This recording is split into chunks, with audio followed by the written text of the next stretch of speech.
think that President Obama is behind it because his people are certainly behind it. And some of the leaks possibly come from that group.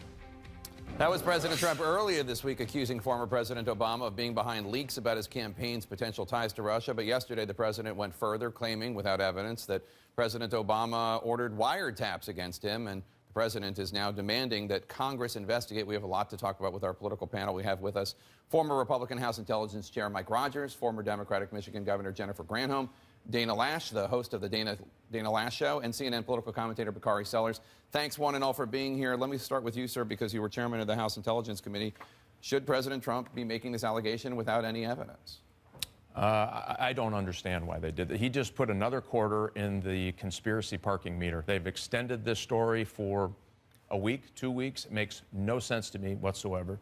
Two things. One, this should have been held, if he had that belief, and if he believed that there was some inappropriate behavior on behalf of the Justice Department doing this, then there are internal investigative mechanisms he should have used and called for.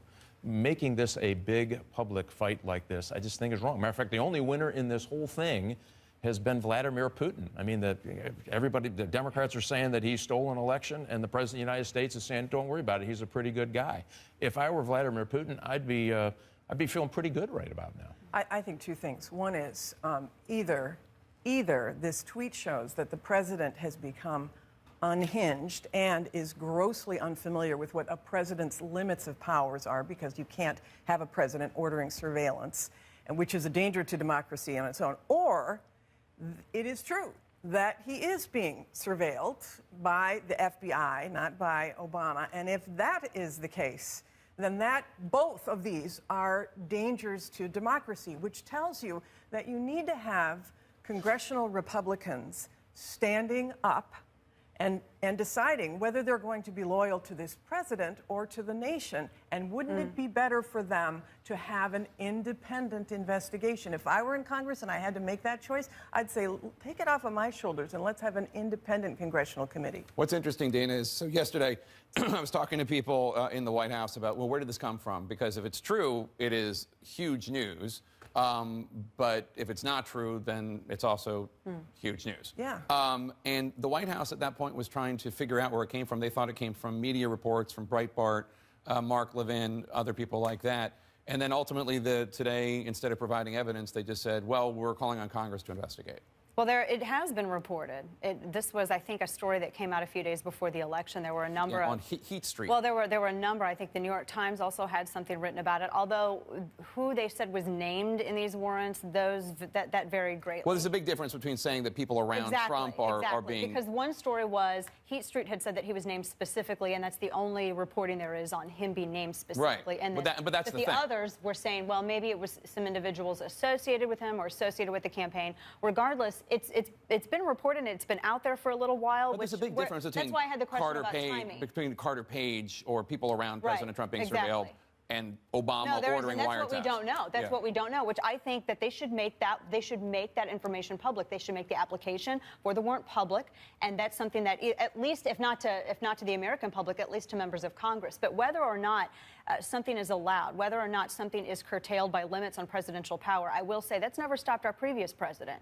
I mean, we have seen instances where the Associated Press reporters were gone after. We saw where James Rosen was actually referred to as a criminal agent, and his parents' phone records were seized. We saw a number of agents weaponized going after True the Vote. So I will say that there is a precedence for just because there's a limit. Not to this level. I mean, we've seen that in the past 8 years, though. You're comparing apples and oranges, because here we're talking about a candidate who was running for president of the United States, and the allegation that was put forth was that his predecessor was someone. Oh, no, this is huge. Don't get me wrong. I think it's vastly different. But this is not new for Donald Trump. I mean, put this in the basket of, 56% African-American unemployment, or there were 3 million people who voted illegally. I mean, he makes these false claims all the time. And so that's why D.C. is so desensitized to this. Because if you look around and ask people, he made a claim that the president wiretapped Trump Tower.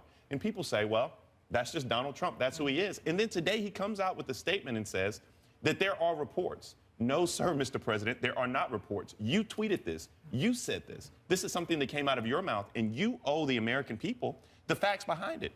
If he is, in fact, the target of a FISA warrant, if he is the subject or his campaign is the subject of this probe, then the American people deserve answers. I think libertarians understand that.